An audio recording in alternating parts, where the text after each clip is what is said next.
मुख्यमंत्री मनोहर लाल पानीपत में गुरुदेव सुदर्शन लाल महाराज के जन्म शताब्दी वर्ष कार्यक्रम में बतौर मुख्य अतिथि शिरकत किए। ये कार्यक्रम भारत विकास परिषद और जैन समाज में संयुक्त रूप से आयोजित किया था। इस कार्यक्रम में मुख्यमंत्री मनोहर लाल ने दिव्यांगजनों को कृत्रिम उपकरण भी वितरित किए। इस दौरान उन्होंने कहा कि प्रदेश के 1,80,000 से नीचे की आय के परिवारों की 1 वर्ष में प्रारंभिक मेडिकल चिकित्सा जांच करवाई जाएगी, ताकि प्रारंभिक समय में ही बीमारी का पता चल सके और बीमारी बढ़ने से पहले उसका इलाज भी करवाया जा सके। उन्होंने कहा कि जैन समाज और भारत विकास परिषद द्वारा किए गए सामाजिक कारणों से प्रेरणा मिलती है। प्रदेश सरकार ने इन्हीं सामाजिक कार्यों को आगे बढ़ाते हुए पिछले 8 वर्षों में दिव्यांगजनों को करीब 8 करोड़ रुपयों के कृत्रिम उपकरण भी वितरित किए। यही नहीं, विभिन्न और सरकारी संगठनों को 44 करोड़ रुपए उपलब्ध भी कराए। प्रदेश सरकार ने इस बजट में भी बढ़ाया। साथ ही साथ सरकार ने दिव्यांगजनों के लिए रेड क्रॉस की ओर से भी चलाए जा रहे हैं 15 केंद्रों को भी ले लिया गया है और उनका सारा खर्च सरकार उठा रही है।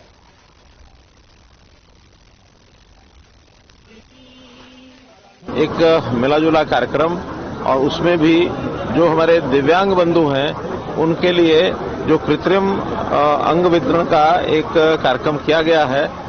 मैं वास्तव में इस कार्यक्रम की बहुत सराहना करता हूं, क्योंकि समाज सेवा के इस प्रकार के काम यदि संस्थाएं आकर के करती हैं तो हमारे जो देश भर में करोड़ों बंधु ऐसे हैं जिनकी ये सब आवश्यकताएं होती हैं, उनको पूरा करते रहेंगे। तो इसके लिए उनको भी मुख्य धारा में आकर के जीवन जीने का अवसर मिलेगा। सर, प्रदेश में गेहूं की खरीद को लेकर किसान नाराज है कि खरीद नहीं हो रही, तो उस पर क्या कहना है? देखिए, अभी तो गेहूं चूंकि वर्षा के कारण से और ओलावृष्टि के कारण से काफी खराब हुआ था, उसके बाद उसकी पकाई भी जो है वो देरी से हुई है। वास्तव में तो हम तो 25 तारीख से खरीद करने के लिए तैयार हैं, लेकिन आज तक भी गेहूं अभी पूरा आ नहीं रहा। जो आ भी रहा है उसमें भी नमी।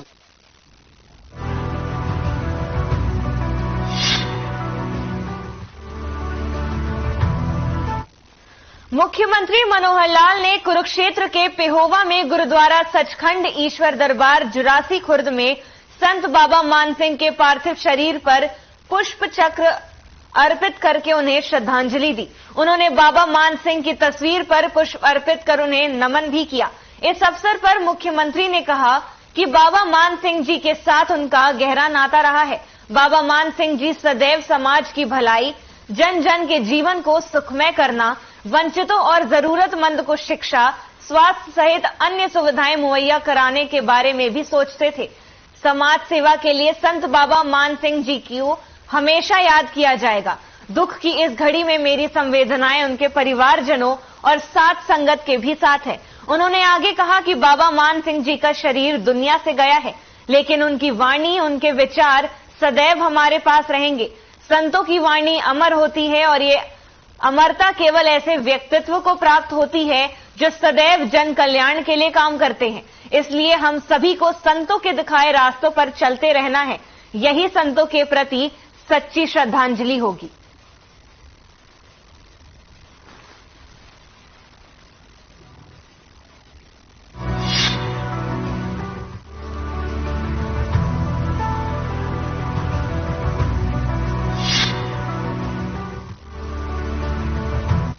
हरियाणा के राज्यपाल बंडारू दत्तात्रेय ने राजभवन में हरियाणा लोकसभा आयोग के सदस्य के रूप में ममता यादव को पद, निष्ठा और गोपनीयता की शपथ दिलाई। इस अवसर पर हरियाणा के सामाजिक न्याय एवं अधिकारिता राज्य मंत्री ओम प्रकाश यादव भी उपस्थित रहे। ममता यादव शिक्षा के क्षेत्र से जुड़ी रही हैं। वे राजकीय वरिष्ठ माध्यमिक विद्यालय सालहावस जिला रेवाड़ी में समाज शास्त्र विषय की प्राथमिकता रही हैं और हरियाणा यूथ पॉलिसी की ड्राफ्ट कमेटी की भी सदस्य रह चुकी हैं।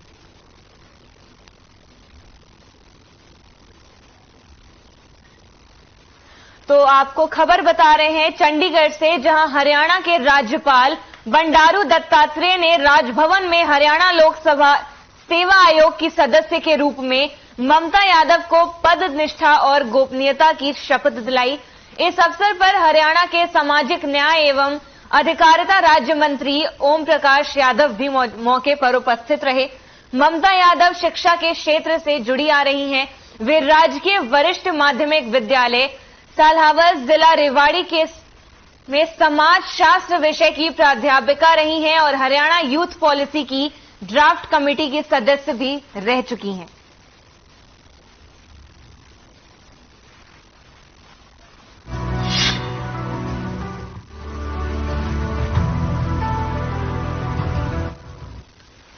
पूर्व मुख्यमंत्री भूपेंद्र सिंह हुड्डा समालखा की नई अनाज मंडी पहुंचे, जहां पर कांग्रेस के विधायक धर्म सिंह छोकर ने अपने कार्यकर्ताओं के साथ उनका फूल मालाओं पहनाकर उनका स्वागत किया।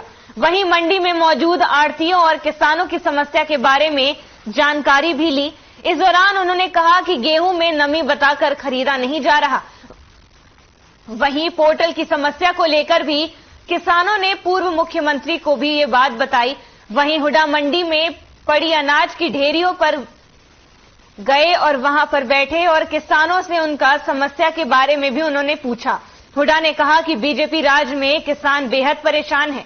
वहीं बेमौसम बारिश से किसानों की चिंता भी बढ़ गई है। वहीं जेजेपी और बीजेपी के गठबंधन पर बोलते हुए उन्होंने कहा कि स्वार्थ का गठबंधन है और उनकी पार्टी अपने दम पर सरकार बनाने में सक्षम है।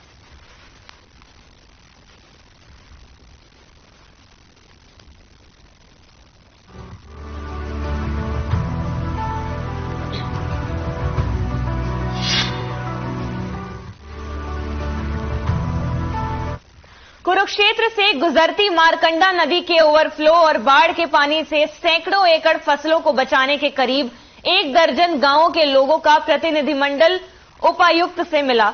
सड़क निर्माण के स्थान पर ओवरब्रिज बनाने की मांग को लेकर उपायुक्त के पास करीब 1 दर्जन गांवों के किसान पहुंचे।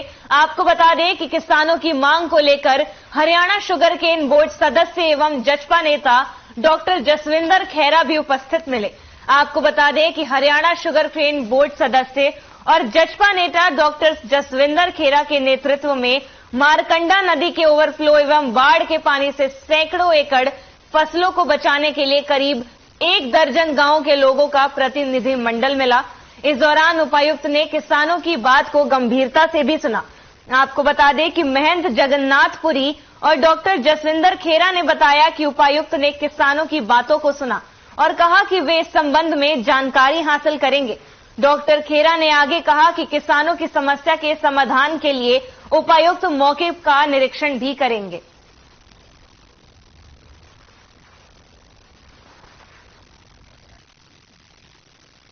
आज हम डी साहब से मिले थे और आज हमारी एक समस्या थी। ज्ञानसा के ऊपर जो मारकंडे मंदिर है वहां पर एक रोड बन रहा है 152 जी और उसमें थोड़े इश्यूज थे, थोड़ी हमारी दिक्कतदारी थी। तो आज उसी के रिगार्डिंग डी साहब से मिले थे और ज्ञानसा के ऊपर एक फ्लाईओवर बनाने के लिए हमने डी साहब से मांग की है कि वहां पर जो अगर फ्लाईओवर नहीं बनता तो जो सा पानी का बहाव है उससे ज्यादा होने की वजह से जो बांध है वो टूटने का खतरा बनेगा। ठसका मीरा जी के साथ जो अनेकों 10-15 गांव हैं जिनकी समस्या के लिए आज हम यहाँ डीसी ऑफिस आए हैं, तो इसकी जो मेन समस्या है कि ठसका मीरा जी के पास जो कई किलोमीटर तक गांव में बंद बना है मारकंडे जगह, वो बंद यहाँ ठसका मीरा जी में 1-1.5 किलोमीटर तक के बंद ओपन रखा हुआ है। क्योंकि जब भी यहाँ पे ज्यादा पानी आता तो वहां से वो ओवरफ्लो पानी निकल के और सारा पानी कोई नुकसान नहीं करता। परंतु ये जो हाईवे बन रहा है, इस हाईवे में वहां पे वो पक्का रोड बना के जो पानी रुकेगा वो निचले 10-12 गांव को नुकसान पहुंचा सकता है।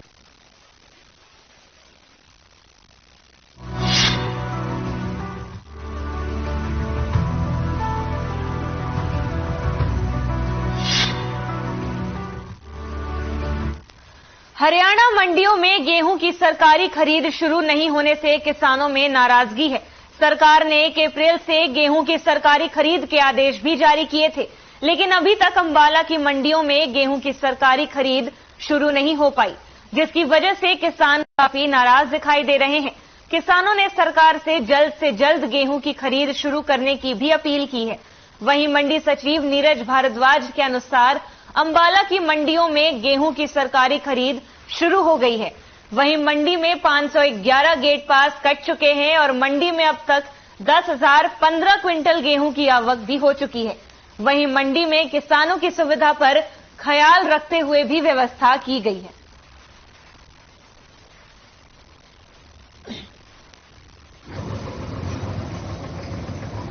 सरकार की नाकामी है। जितने दिन पहले उन्होंने अनाउंसमेंट कर दिया था 1 अप्रैल से किसानों की फसल को सरकारी खरीद करने के बाद लोड भी करवाया जाएगा और उनकी 72 घंटे के अंदर पेमेंट भी देंगे। अगर पेमेंट ना हुई तो 9% के सहित ब्याज देके उनकी रकम की अदायगी की जाएगी। लेकिन ये एक खोखले दावे हैं सरकार के जो किसानों को बहकाने के लिए किए जाते हैं। आज 12 तारीख हो गई, 11 तारीख हो गई। आज तक कहीं भी बोली अम्बाड़ा में, हम कल अम्बाड़ा शहर अनाज मंडी में थे, आज अम्बाड़ा कैंट अनाज मंडी में दौरे पर आए हुए हैं। देखने के लिए भी कोई तकलीफ ना हो, किसी भी किसान की फसल की बोली नहीं हो रही। हमारे यहाँ अनाज मंडी में अब तक 551 गेट पास कर चुके हैं और 29,015 क्विंटल गेहूं की आवक हो चुकी है, जिसमें कल 8,000 क्विंटल की ऑक्शन हुई है और अभी उठान शुरू नहीं हुआ है और उसकी उम्मीद है कि जल्दी शुरू हो जाएगा।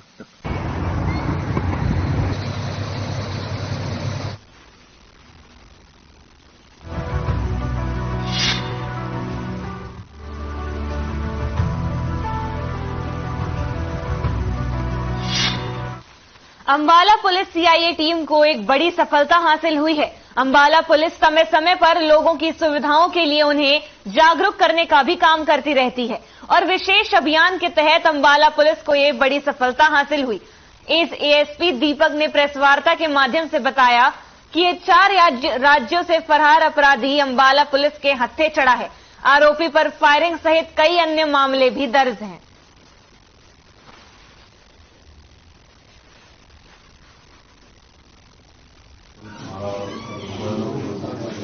सीक्रेट सोर्सेस से इन्फो मिली थी कि एक वांछित अपराधी जो 4 अलग अलग राज्यों में वांछित है, डेविड लाहौरिया, उसकी अंबाला में प्रेजेंस होने की हमें सूचना मिली थी। तो हमने CI1 इंचार्ज के अंडर में एक टीम गठित करी ताकि हम उसे पकड़ सके और फाइनली हमें सक्सेस मिली और वो एक इलीगल आर्म्स के साथ हमने उसे पकड़ा।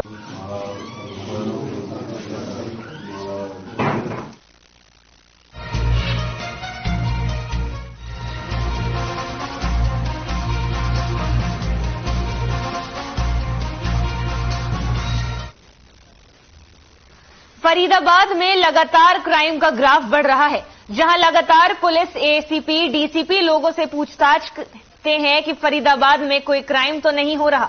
वहीं धरातल पर कुछ और ही नजर आता है। आपको बता दें कि फरीदाबाद सेक्टर 29 में बाईपास रोड के पास उस वक्त हड़कंप मच गया जब आसपास के लोगों ने यहां पर एक लावारिस बैग देखा। इसकी सूचना मिलने पर पुलिस बल और फॉरेंसिक टीम मौके पर पहुंची और लावारिस बैग की छानबीन में जुट गई। लावारिस बैग से युवक की डेड बॉडी मिली, जहां युवक की उम्र लगभग 29 साल की बताई जा रही है। लावारिस बैग को पुलिस ने कब्जे में ले लिया और अब पुलिस ये जानने की कोशिश में जुटी है कि आखिर ये व्यक्ति है कौन। पुलिस का दावा है कि एक बार व्यक्ति की पहचान होने के बाद मामले के खुलासे में देर नहीं लगेगी। फिलहाल पुलिस इलाके के आसपास में सीसीटीवी फुटेज भी तलाश रही है।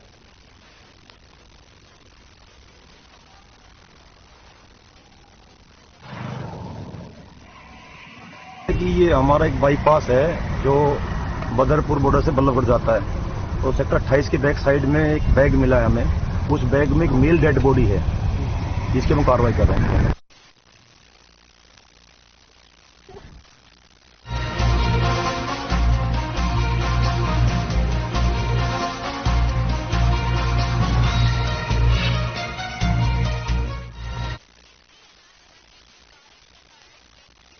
खराब होने पर फरमान जारी कर दिया गया है, जिसमें अलग अलग स्थिति में कट लगाने के आदेश भी जारी किए गए हैं।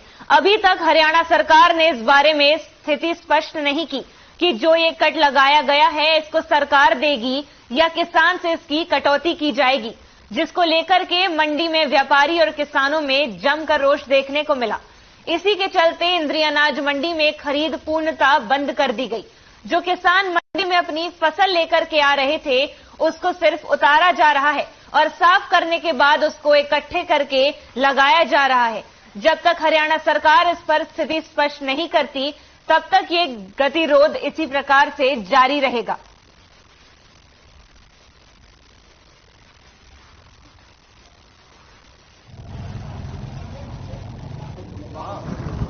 सेंट्रल गवर्नमेंट की तरफ से एक हरियाणा सरकार को लेटर जारी किया गया है जिसमें किसानों की जो बरसात में फसल खराब हुई थी उसमें लस्टर लॉस और सुकड़ा दाना और कई प्रकार की उसमें कमी आई है और सरकार ने उसमें कुछ वैल्यू कट लगाए हैं जिससे कि ना ही किसानों ने पता वो वैल्यू कट किसके पास जाएगा, किससे कटेगा, ना ही आढ़तियों ने पता है कैसे कटेगा।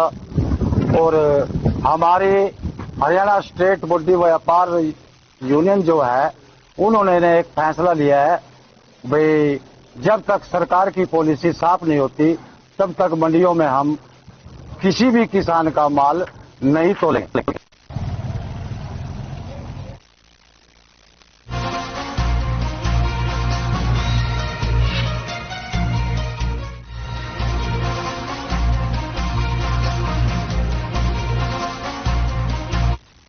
नांगल चौधरी में एक किसान की सरसों की फसल में अचानक आग लग गई। आग इतनी भयंकर थी कि जब तक गांव के लोग पहुंचे सब कुछ जलकर खाक हो चुका था। उसके बाद मौके पर डायल 112 और स्थानीय पुलिस पहुंची और ग्रामीणों की मदद से आग पर काबू पाया गया। खबर लिखे जाने तक आग लगने के कारणों का पता नहीं चल पाया है। किसानों ने सरकार और जिला प्रशासन से मदद की भी गुहार जताई है।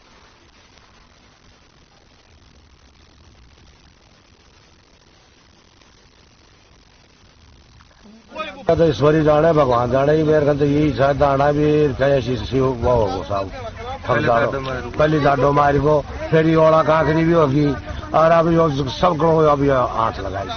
तो अब सरकार से क्या आस करते हो? तो सब बंदों की मुझे को जब गुजारो गुबाल खा लो मैं तो मरी काम तो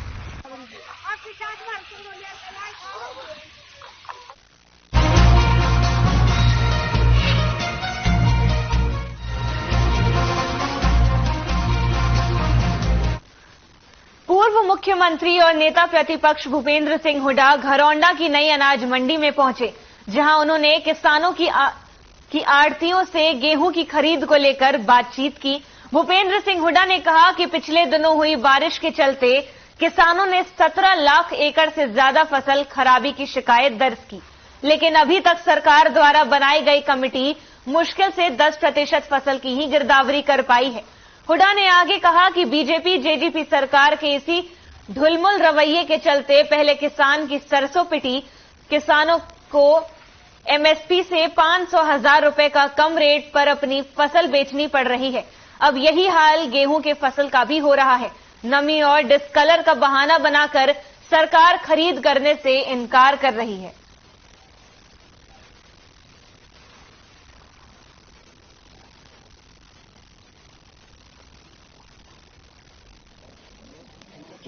जो अभी हम लोग मंडी में आया हूँ, पानीपत भी आया हूँ, मालदा भी हो गया है, वहाँ बड़ी परेशानी का सामना किसान को करना पड़ा है। जैसे सरसों का है, सरसों की खरीद नहीं हो रही, जो एमएसपी है वो 5450 रुपये वो नहीं मिल रहा है और डिस्ट्रेस सेल में जो है 4748 रुपये 4900 रुपये किसान को बेचना पड़ रहा है। और इसी प्रकार से गेहूं में वो लस्टर लॉस दिखाकर मॉइस्चर दिखा के, जबकि किसान का कोई कसूर नहीं है उसमें। तेज मौसमी बारिश करने तो चाहिए, कंपनसेशन देना चाहिए सरकार को, बल्कि और उनको परेशानी में डाल रहे हैं।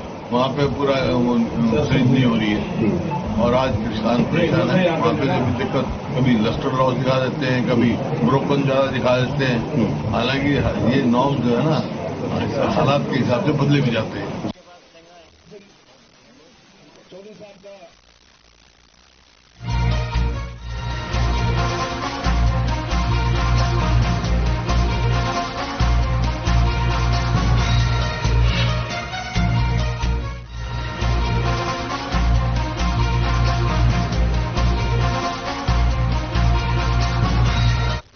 कृषि मंत्री जेपी दलाल घरौंडा अनाज मंडी में पहुंचे। इस दौरान उन्होंने कहा कि सरकार ने किसानों को कोई दिक्कत आने नहीं दी जाएगी। किसानों की फसल का एक एक दाना खरीदा जाएगा। 72 घंटे के अंदर किसानों के खाते में पेमेंट भी जा रही है। कृषि मंत्री ने घरौंडा की अनाज मंडी में गेहूं खरीद व्यवस्था का जायजा भी लिया।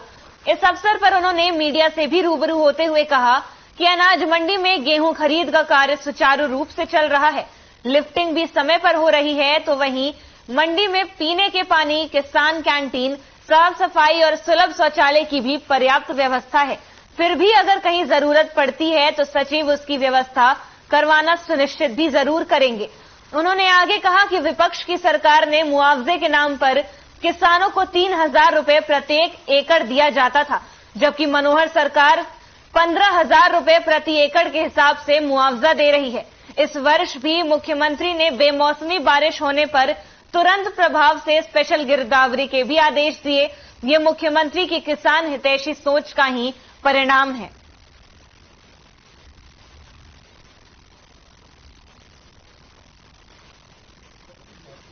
दो मंडियों में इससे पहले इस बार जाऊंगा आगे सरकार चाहिए और यही देख रहे हैं कि व्यवस्था ठीक है या नहीं है। किसान भाइयों को दिक्कत तो नहीं है, व्यापारी भाइयों को दिक्कत नहीं है। और खुशी की बात यह है कि सब व्यवस्था ठीक है। पहले से ज्यादा अनाज जो इस बार आने की संभावना है और हमने लिफ्टिंग का, उसको उठाने का, पैकिंग का सब व्यवस्थाएं हमारे पास है और हम कोशिश करेंगे कि 72 घंटे के अंदर किसान की पेमेंट कर दें। डीबीटी के माध्यम से ये हमने प्रथा शुरू की है। ये भी किया है कि किसी को टाइम लेट हो जाता है तो कम ब्याज भी देते हैं। हमारी जो सरकार है पूरी तरह से किसान जैसी सरकार है और इस बार प्रकृति की मार किसानों को पड़ी है। बेमौसमी बारिश हुई है, फसल भी खराब हुई है, तो उसको भी हम गिरदावरी करा करके मई के महीने तक उसको खराबे का पैसा देंगे।